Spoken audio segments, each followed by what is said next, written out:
شروع پروردگار کے نام سے جو بڑا مہربان اور نہایت رحم والا ہے۔ امام علی کا ایک عامل کے نام مکتوب نمبر 41۔ اما بعد، میں نے تمہیں اپنی امانت حکومت میں شریک کر لیا تھا اور تمہیں اپنا نشان امتیاز اور رازدار بنا رکھا تھا، اور میرے دل سے میرے خاندان کا کوئی آدمی ایسا نہ تھا جو مالی تعاون، مددگاری اور امانت گزاری کے ضمن میں تم سے زیادہ میرے اعتماد کے قابل ہو، مگر جب تم نے دیکھا کہ زمانہ تمہارے ابن ام پر سختیاں کر رہا ہے اور دشمن شدت غضب سے دیوانہ ہو رہا ہے، لوگوں کی امانت کے نام کو بٹا لگ رہا ہے اور امت آوارہ اور بے محافظ و نگراں ہو کر رہ گئی ہے، تو تم نے بھی عہدوں کو توڑ کر اپنے ابن ام سے منہ موڑ لیا، اس سے الگ ہو کر علیحدگی پسندوں کے ساتھ ہو لیے، چھوڑنے والوں سمیت اس کا ساتھ چھوڑ گئے اور خائنوں سے مل کر خود بھی اس کی خیانت کرنے لگے۔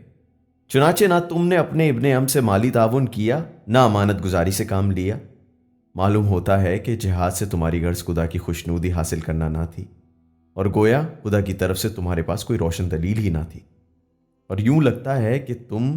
بہانے سے امت کی دنیا ہتھیانا چاہتے تھے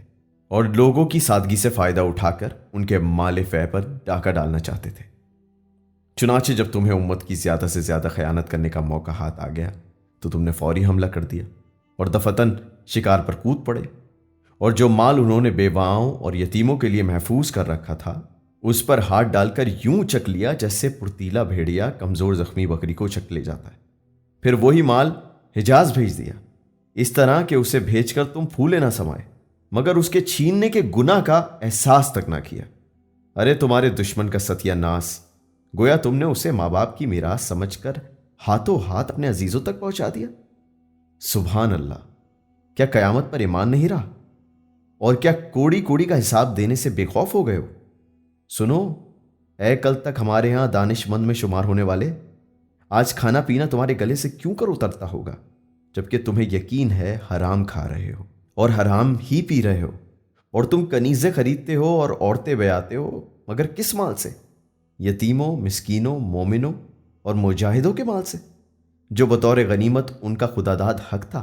اور انہی لوگوں کے ذریعے خدا نے ان علاقوں کی حفاظت کر رکھی تھی، لہٰذا اللہ کی گرفت سے ڈرو